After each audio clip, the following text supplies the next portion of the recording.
channel. Today we are going to study classic history chapter 4. This is a quick reason. If you are new, please subscribe my channel. तो यदि आपको इसको detail में देखना है तो डिस्क्रिप्शन बॉक्स में आपको इसका लिंक मिल जाएगा, तो आप जाकर देख सकते हो। तो ये है रिवीजन की। तो इसमें शुरू करते हैं कि what's books and burial tell us.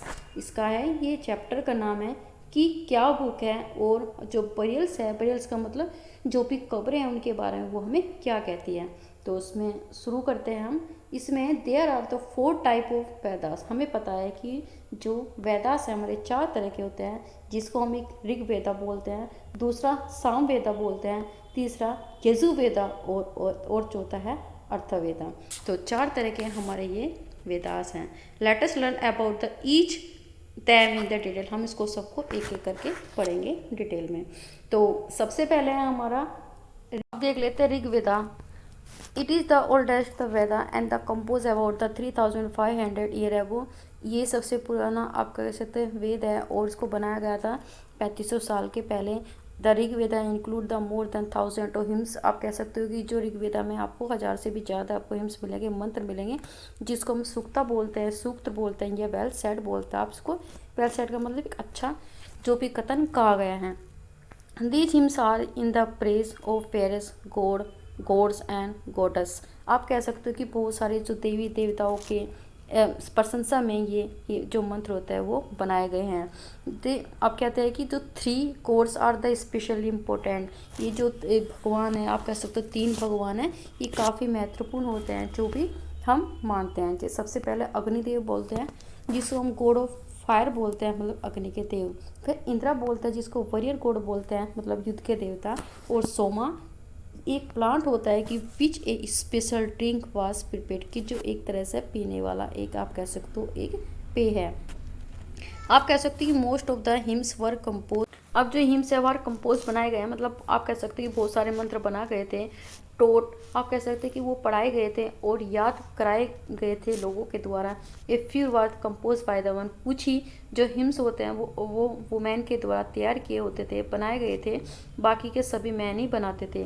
The Rigveda इन आप कह सकते हो is in the old and the वैदिक Sanskrit.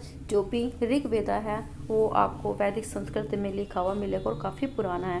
The Rigveda was recited. Rigveda को दोहराया जाता था, या सुनाया जाता था, रेदर देन रीड, मतलब कहते पढ़ने की बजाय उसको दोहराया और सुनाया जाता था।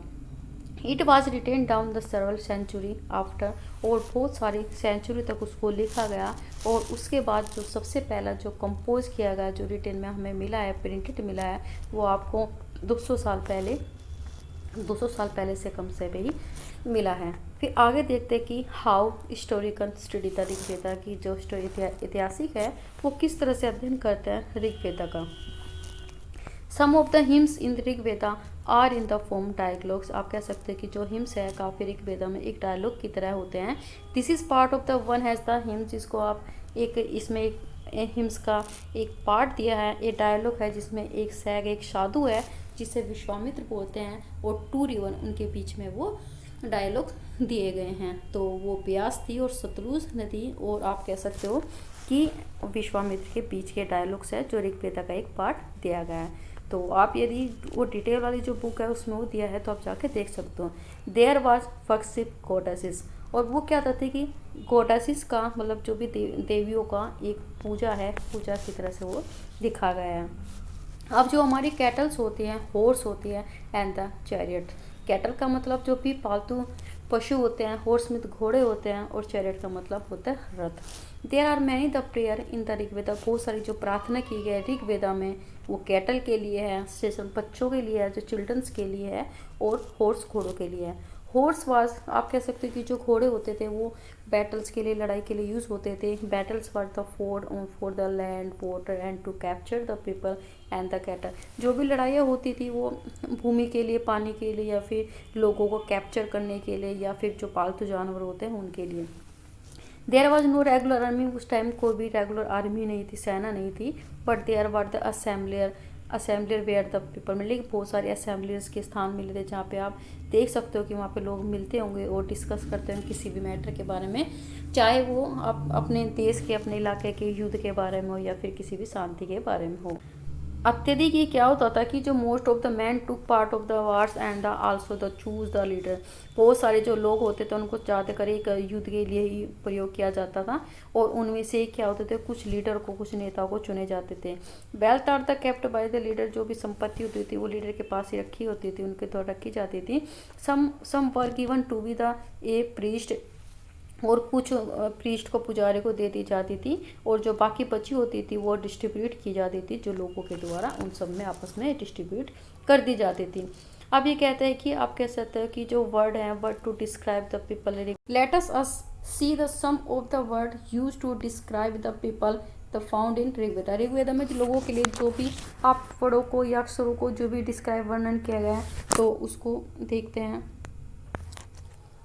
There are the two group who are describe in the term of their work, लोगों को, उनके जो भी लोग होते थे उनको टू टर्म में डिवाइड किया गया और दो ग्रुप में उनको रखा गया उनके काम के हिसाब से, जो भी वो काम करते थे।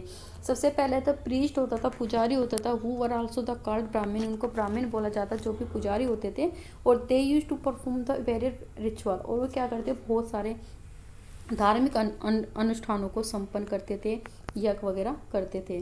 द राजाज, आप कह सकते हो कि जो राजाज होते थे, their did not have the capital city, उनके पास कोई भी राजधानी नहीं होती थी, प्लेसेस, कोई भी पैलेसेस नहीं होते थे, महल नहीं होते थे, एंड आर्मीज नहीं होती थी। नोट दे आर कलेक्टेड, ना ही वो टैक्स कलेक्ट करते थे। Son did not the automatically the succeed the father as the raja, और जो भी पहले क्या होता था कि जो भी राजा होते थे ऑटोमेटिकली उनके बच्चे भी राजा बन जाते थे, लेकिन ये तरह के राजा होते थे तो ये इनके भी जो बच्चे होते थे वो डायरेक्ट उस तरह के राजा नहीं बन पाते थे। तो इसमें दो तरह से थे, वन वाज, एक तो जना बोलते थे और दूसरा विस बोलते थे। Two word was use to describe the people और कम्युनिटी एज द होल, दो वर्ड है जिनको जना एक कम्युनिटी के लिए यूज किया गया था, जैसे ग्रुप होता है लोगों को, तो एक को विस बोलते थे और दूसरे को जना बोलते थे। अब द पीपल वो कंपोज द हिम्स, जो भी लोग होते थे वो बनाते थे उन मंत्रों को, describe the them self as the Arya, जो भी उनको बनाते थे और उनका वर्णन करते थे, वे अपने आप को आर्य बोलते थे। And the called their the opponent Das and Dasyus, और दूसरे तरह के जो लोग होते थे वे दासा और दास्यूज होते थे। The term in the Dasa means the slave, जो दासा का मतलब क्या होता था, स्लेव या गुलाम, and the slaves were the women, और जो गुलाम होती थी औरतें होती थी, man the who was the often the capture in the war, और जो लोग होते थे जिनको स्लेव बोलते थे वो युद्धों में उनको कैप्चर किया जाता था। आप कहते हैं कि जो साइलेंट, आपको सेनिनेल्स बोलते हैं, जो साइलेंट सेनिनेल्स था, तो देखते हैं हम कि हमारा साइलेंट और sentinels. The story of megalith, megalith क्या होता है कि जो एक तो आप कह सकते हो कि जो पहरेदार, इसका मतलब होता है सेनिनेल्स का मतलब पहरेदार, जैसे आप कह सकते हो कि किसी भी जगह की कोई रखवाली करता है तो पहरेदार कहते हैं। लेकिन साइलेंट होते थे, जो स्टोरी मेगालिथ में बड़े बड़े पत्थर होते थे वो एक साइड पे, एक स्थान पे लगा दिए जाते, तो इस तरह से लगते ताकि वो उस जगह की वो रक्षा कर रहे हो। तो the big stone were also known as the megalith, जो बड़े बड़े पत्थर होते थे उनको मेगालिथ बोलते थे। Beach for arrange by the people, लोगों के तो अरेंज किए जाते थे। Were use to mark the burial side, और बरियर साइड जहाँ पे लोगों को दफनाया जाता था वहाँ पे उन पत्थरों को यूज किया जाता था।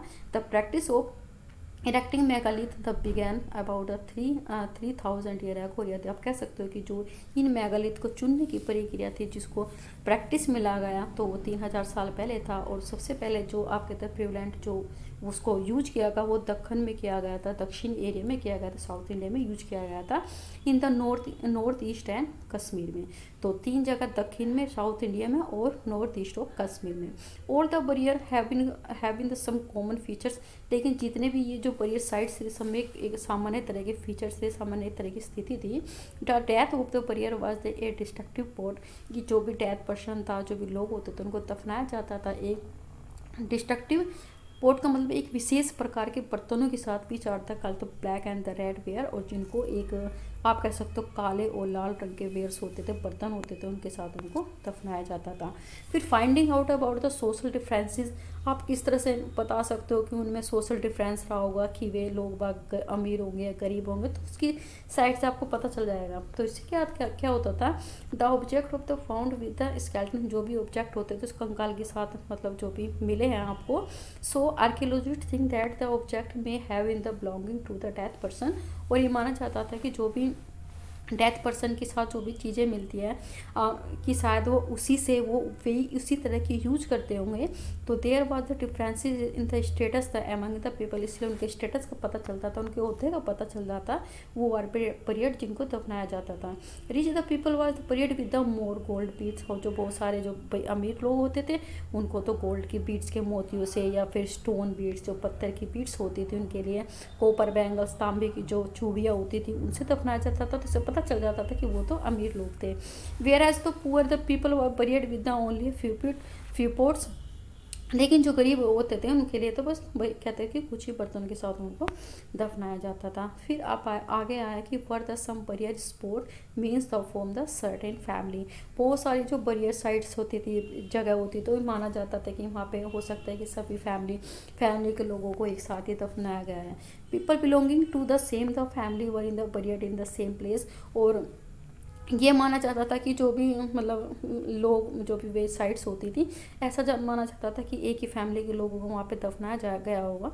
Stone the circle was in the boulder place on the surface serve in the sign post to find the burial site, और जो बड़े बड़े जो एक तरह से घेरे में जो पत्थर लगे होते थे, या बड़े बड़े बोल्डर्स का मतलब बड़े बड़े चट्टाने सी टाइप में पत्थर होते थे, वो रखे जाते थे, और एक चिन्ह रखा जाता था कि ताकि जो फैमिली के सपोज करो पहले पिताजी एक्सपायर हो गए, फिर जाकर उनके मतलब भाई हो गए, तो इस तरह से भी यहाँ पे हमारी फैमिली के बंदे हैं, तो वहाँ पे साइन स्पॉट के एक पत्थर मतलब क्या होते थे वहाँ पे लगाए जाते थे। The people could in the return to the same place in the when ever they wanted to, और इससे क्या होता था कि एक साइन बोर्ड लगा देते कि अपनी पहचान लगा देते थे कि बाय द वे यदि दोबारा उनको आना होता तो आसानी से वो स्थान को ढूंढ लेते थे। फिर हमारा है ए स्पेशल बरियर इन द इमाम गांव, एक विशेष जो आप कह सकते हो दफनाना इमाम गांव में था, वो प्रक्रिया थी, तो वो किस टाइप की थी। It is a site of the river in the गोड, एक आप कहते हो कि एक स्थान तक साइट थी, वो जो गोड नदी के पास थे, ट्रिब्यूटरी ऑफ द भीमा, जिसको भीमा की एक सहायक नदी आप बोल सकते हैं। Here the older was the period in ground, जो भी मतलब लोग होते थे, बड़े लोग होते थे, उनको मैदान में दफनाया जाता था। They were in the laid down the state with the head toward the north, उनके सर को आप कह सकते हो कि उत्तर की साइड में उनका सर किया जाता था। Vessels were probably the containing with the food water wall the place with the death person, और जो भी बर्तन होते थे या फिर भी जो खाना होता था, पानी होता था, और उनके साथ जो भी डेथ पर्सन होते थे उनके साथ उनको दफनाया जाता था। अब क्या होता था कि जो ऑक्यूपेशन हम पता चल गया इमाम गाँव में इस टाइप में थे, तो इसमें ऑक्यूपेशन क्या था, व्यवसाय क्या था इमाम गाँव का। तो archaeologist have found that seed of the wheat, कि उनके आर्कियोलॉजिस्ट को मिला है कि मतलब बीज मिले हैं जो कि आपके गेहूँ के बीज है, बार्ले जो है, राइस चावल है, पल्सेज आप दालें हैं, मिलेट मतलब जिसे कहते हैं कि आपका खोखला अनाज कहते हैं, या पीस मटर हो गया, या आप कहते हैं सिस में तिल हो गया।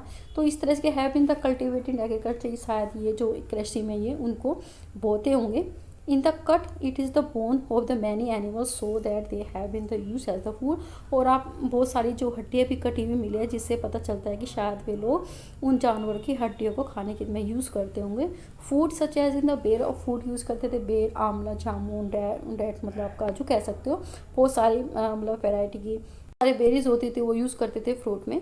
तो ये चैप्टर की रिवीजन कंप्लीट हो चुके हैं, तो मिलते हैं आपको चैप्टर 5 के साथ। तब तक के लिए अपना ध्यान रखिए और अपने दोस्तों को ज़्यादा से ज़्यादा शेयर कीजिए और चैनल को सब्सक्राइब कीजिए। तब तक के लिए अपना धन्यवाद। Thank you for watching and take care.